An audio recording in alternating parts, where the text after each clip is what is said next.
Here is the simple story, in some of its full glory, about a man called Mr. Power Trip, blatantly and brilliantly blinded by his ego's grubby grip, royally ruling like a whirlwind of a whip. As the lashings lash out loudly, he sits there oh so proudly, pretentiously, pompously postured upright, glasses on tight, tightly situated. He sits there capitulated, feeling so illuminated, elevated, cunningly conducting conso, captivating, or so he thinks. Maybe he's on the brink this time of trying to con one with a fine eye, a fine gaze, for suspecting sociopathic days, weeks, months and years that pass by in blurs, for some, but not everyone, since there are some who see past the dumb act Power Trip plays at. At times I sit and wonder, does Petey sit and ponder, always in all ways, about everything? Every detail, every ripple in, every movement, every resulting consequence, evidence would suggest not. He clearly carelessly forgot to carry out more intricate inspections for those who see and sense more than what's sometimes sold as law. It isn't just the ego whipping his limp in life, it's Brenda the pretender we could call his wounded wife.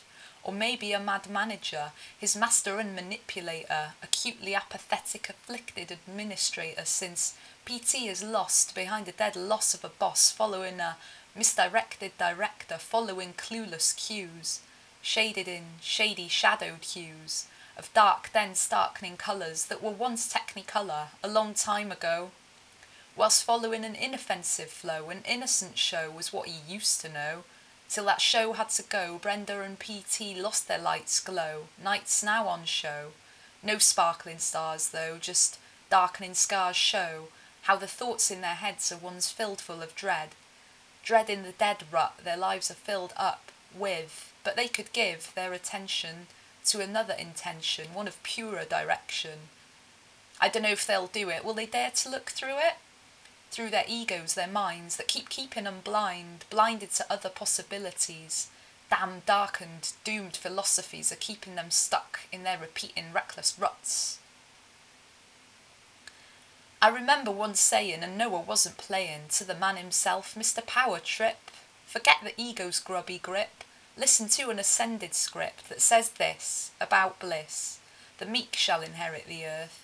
It's funny 'cause money is the worth that PT mined out from this, a totally twisted, tarnished squish, squashing sincere sacred scripture, giving a crystal clear picture, in this case at least, about avoiding getting fleeced by the ego, the false self. It tricks some straight to hell.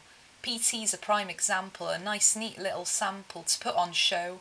Here kids just say no to such a wonky wayward way to go. So back to that line that sounds so divine to me, the one directly from JC, well, arguably, quite possibly, is hard to know with any certainty, but anyway, in our own way, we're invited to unearth from holy hearth, the meek shall inherit the earth. PT really mistook me when I said this, his head filled with this. Disrespecting mode, I wasn't expecting a load of expansive, exciting exclaims, so really it was totally okay.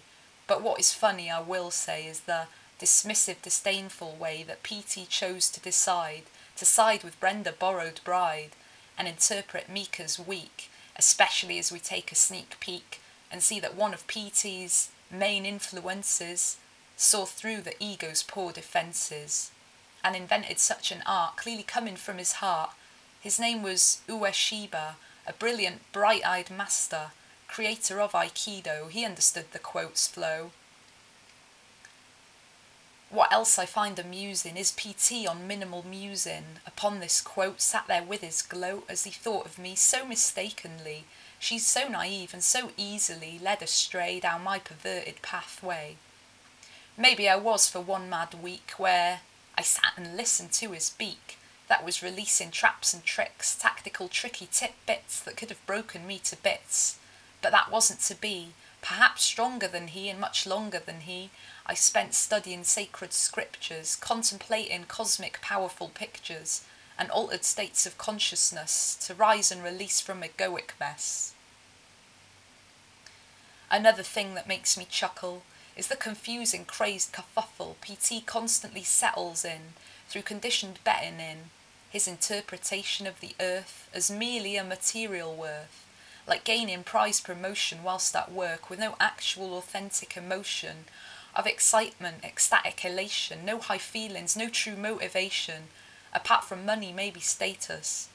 As he chases pointless papers, faulty apparatus, if you want to live fulfilling lives of luminescence, with more than cash to bribe your essence.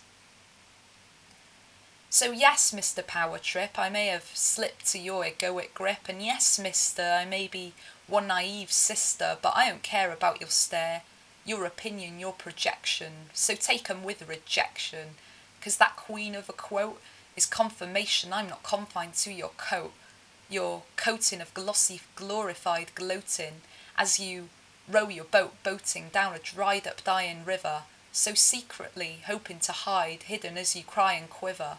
Deep down you really know it is in circles you now row. I'd rather be with those who know. Be meek, it isn't weak, to escape the ego's evasive empty creek.